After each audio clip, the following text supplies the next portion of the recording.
Hello there, Alaskans, wherever you are. Welcome to the Must Read Alaska Show, coming to you from somewhere in Alaska.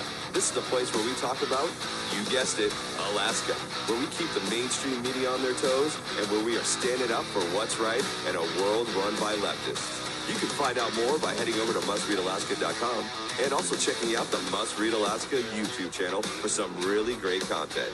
But first, let's get this party started.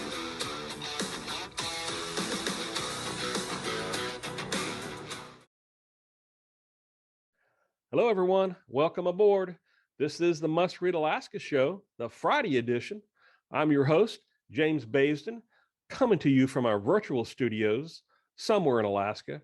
Hey, I'm one of the newest members here of the Must Read Alaska Show. A lot of times what you'll see during the week is you'll see Suzanne Downing and John Quick put on their shows. And Suzanne Downing, of course, does all the great content on the website of mustreadalaska.com. So please join us, especially if you're looking for the conservative view of the news and the happenings in Alaska. This is absolutely the place to be. Mustreadalaska.com. And if you haven't, please, we ask that you, if you can, please donate. That's what makes this happen. There's a place to where you can find that on the website. And we're across all the different social media. So you can watch us live. You can record and download the podcast on all the different formats. We'd love to have you. And of course, you can always reach out to us if there's someone that you want to see on the show or a topic that you think that we need to be talking about. Reach out to us and let us know. So today I'm going to be doing a few things. I'm going to be covering some of the main issues in the news, specifically some of the ones that we have on our website, trying to catch you up and maybe kind of get you fired up a little bit for the weekend.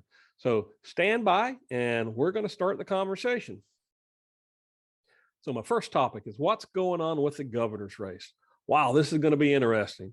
This is going to be fun to watch. So just this week, we had the Kenai Peninsula Borough Mayor, Charlie Pierce, who just picked his lieutenant governor running mate, which is Edie Grunwald, out of the Valley. She is a retired colonel in the Air Force. It looks like she will bring a lot of experience. And I know that she ran before for lieutenant governor. So she understands a lot about what's going on at the state and what needs to be accomplished.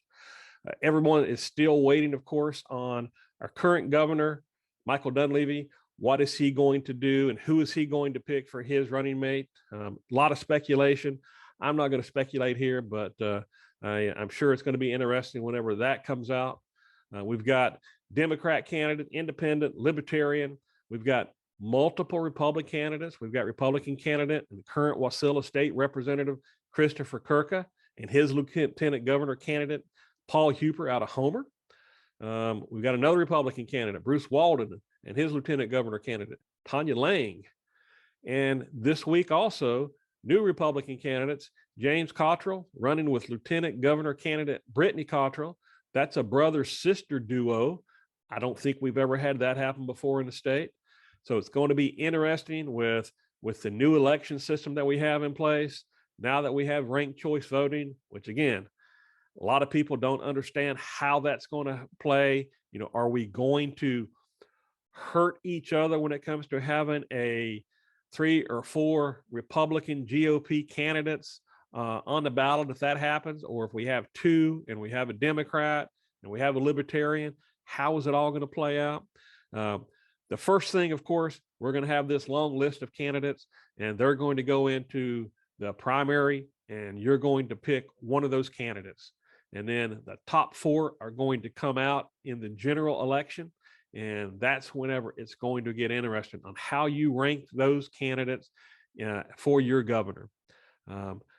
Never seen it done before. So I know just like most of you, probably going to be interesting to see if it plays out the way some of us think it is, because I'm afraid that as a conservative and as a Republican, we could be working against each other when it comes to our candidates, our favorite candidates. I hope that's not what happens. I'm going to continue to listen to all the experts on how ranked choice voting works, and specifically for the governor is where we're going to see this new voting system play out. Didn't vote for it. Haven't found anybody really who's voted for it yet. I guess there's a few out there who talked about it, but We'll see. We'll see. I guess one of the most interesting things that I still can't figure out is that, could you imagine when we get to the primary where people thought that, or when we get to the general, we could actually have 4 GOP candidates on the general election? That doesn't seem right. I mean, if you are an Alaska independence voter, you could actually get down to the general election and you don't have a candidate that you can vote for. Not sure that that sounds right to me, but that's the system that we're in. So again, stand by for the governor's race. Okay, so here's an issue that I just can't see how it goes away. It continues to rear up its ugly head, and that's dealing with mandates. And I'm talking about COVID mandates, specifically dealing with masks and vaccine requirements. So one of the articles that Suzanne has on the Must Read Alaska website is Juneau schools keep mask on while the rest of the world goes mask optional. And I know we still have a few communities doing that, but what are we doing to our children? I'm fortunate to live down here in the Kenai Peninsula, to where we've pretty much eliminated most of that nonsense. We know the science now. We know that the masks don't work. We know that we're harming our children. And it seems like this continues. Juneau, I feel sorry for the parents there. I wish that there was something that could be done, because there is no doubt that it is harming your children's education and their well-being. You look at Sitka. It looks like the battle is still going on in Sitka when it comes to masking. I'm personally involved with issues when it comes to masking. My wife and I, we dealt with it here out on the Kenai Peninsula borough, dealing with the school district. We would show up and we would testify and we send messages. And finally, we got it to where people started coming around, and we formed groups to start putting pressure on the school district that we need to get the kids back to normal. I'm going to talk about our university system.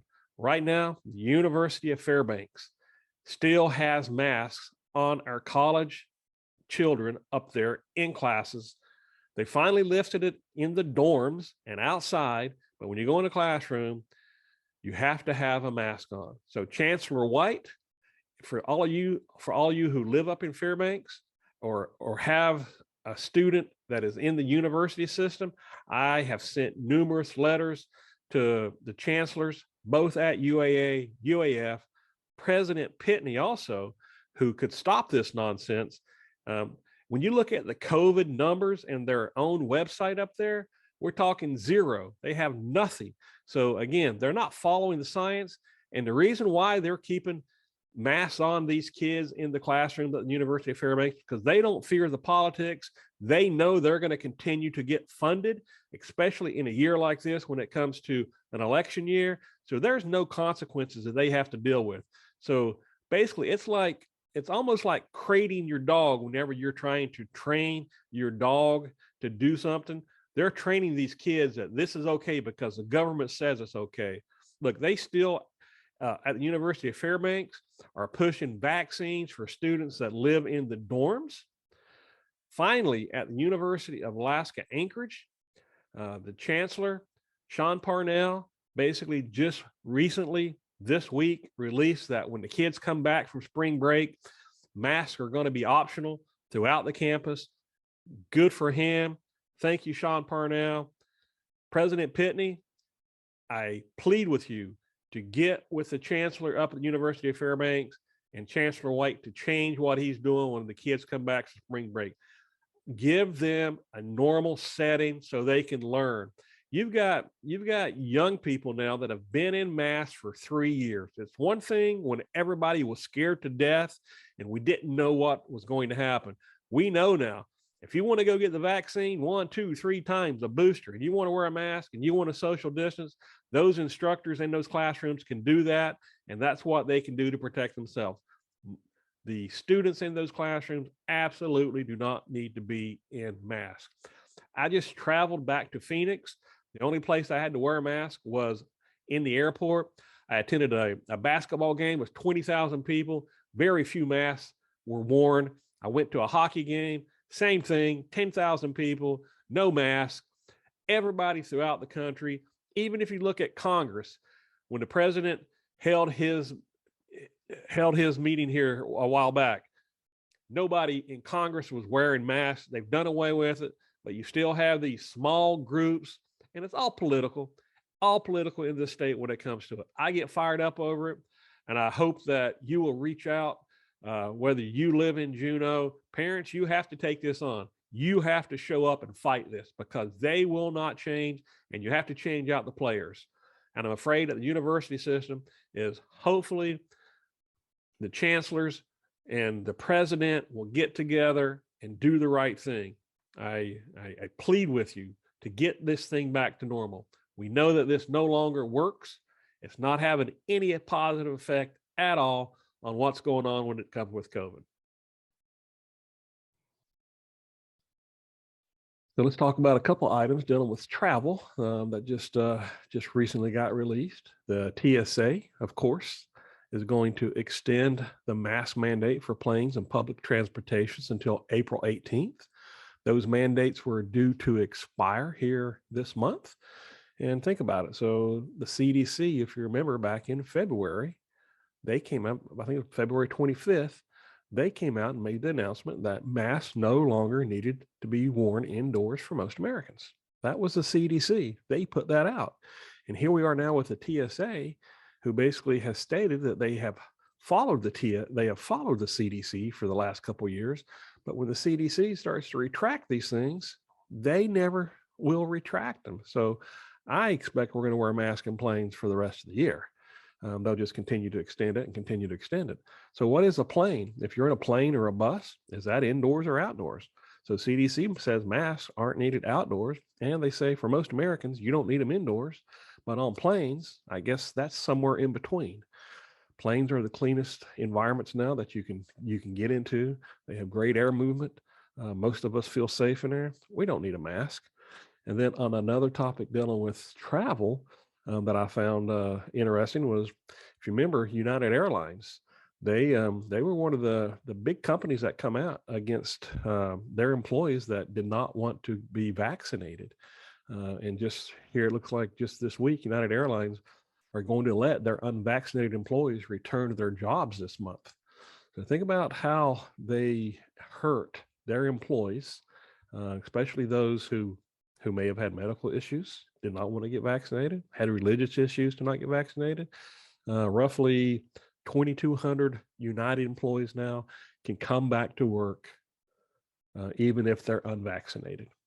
So what does that tell you about those companies that force their employees to get vaccinated whenever those who got vaccinated could still get COVID and could still transmit it? What a bunch of crap we've been sold on how this all affects us. Again, you want to trust the government? I'm going to hold the government accountable. They have hurt this country in many ways, and how they handled COVID is going to affect our recovering economy. It's going to continue to affect the young people and their education. And can you imagine the travel industry, what it did to them? Again, we've had to print so much money to keep this economy floating. And now, of course, dealing with Ukraine and the crisis over there and the inflation and the oil prices and everything that's going on with our federal government and how they're handling this. We're in for bad times, I think, for a while. Again, if you haven't, you need to probably just hold on to everything that you can right now, because it is going to get a lot worse before it gets better. My opinion.